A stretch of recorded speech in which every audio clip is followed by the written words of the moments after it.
Hi everyone, That College Rabbit here, and today we'll be discussing a fan project that's fairly new, unlike what I've done previously. It's a similar disease that takes on the concept of memory loss, and it's called vCJD, or Variant Creutzfeldt-Jakob disease. The fan project, created by the patients, headed by PXT CRU, who I'll be referring to as PXT for time constraints.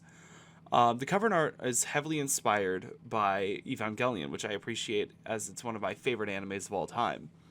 But going into part 1, the A1 has a similar purpose as Overture to a Film in the Redux of Natmos, as it introduces us to what should be the first and brightest part of the project. There's heavy use of guitar samples, jazz samples, blues samples, and most importantly, it uses Fortunate Son. If you pay attention to the video, you'll see that there's a description on the video itself when each side begins, detailing where you are in the disease's progression, which is a nice touch that deviates from the bland album cover, but also puts a fresher spin on something like Dante Timberwolf's track name shtick, where he has it in the bottom and has this huge wall of text. Some things I question are the usage of Fortunate Son. I don't think it works here. And there's a lot of just take 5. It's everywhere. But a track that is unique and gets my attention is B4, which has some speech that details the disease that we're actually talking about, real life encounters, and stuff from 2018. About the last person to ever get CJD. And it then goes into a melancholic guitar section. But part 2 starts a little bit differently. Instead of guitar or the sample used before, it's a crooner's lament. Nancy Sinatra's Put Your Head on My Shoulders. And it loops a single syllable that's uttered. And then going through side C, it has a much more confused theme that reeks of search and depression.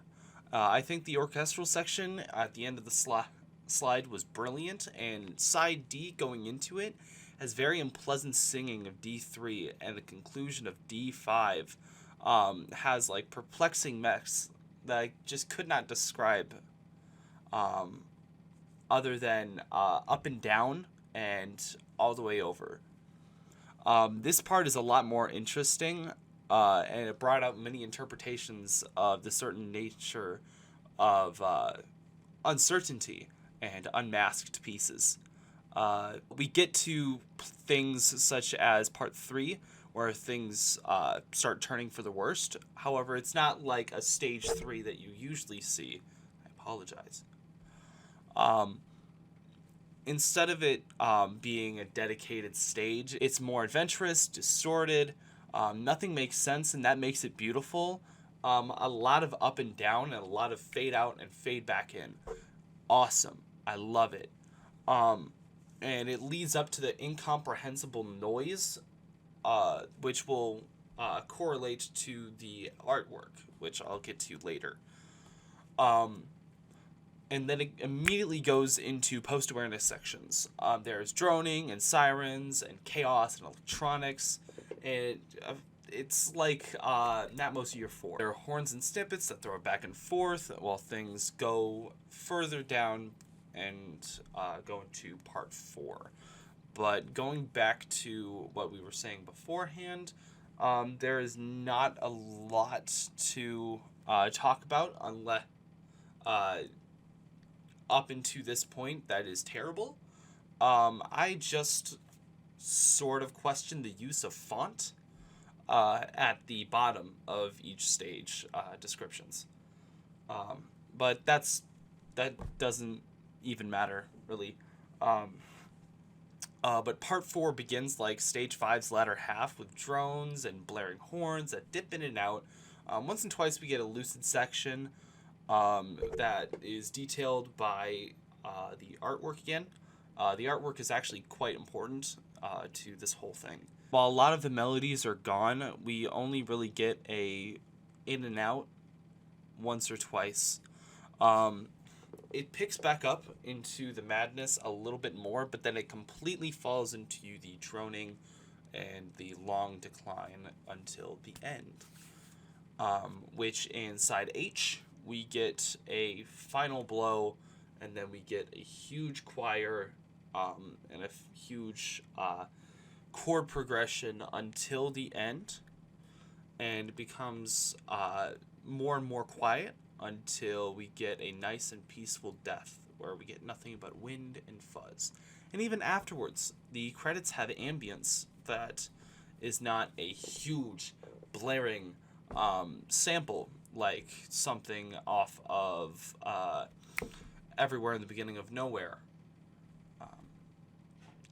But this project was very, very well done. I really like the direction where we're going. Moving away from things such as trying to be a clone of Everywhere at the End of Time, or even a clone of a fan project even. I like how we're going to a better direction, one that has more variation and variety. But the artwork is very important. As the whole thing progresses, like the sun at the top becomes like a black hole as it disintegrates the pyramid. And as soon as it hits the tip of the pyramid, it turns into a place of madness and just starts eating everything up and destroying the pyramid.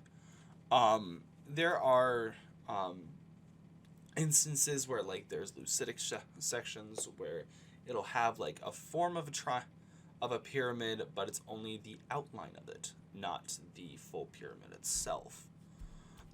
I also like the use of colors where the reds and purples are indicating the decay and the madness and the overall decline, whereas the blues and whites are representing the lucid and pure and calm.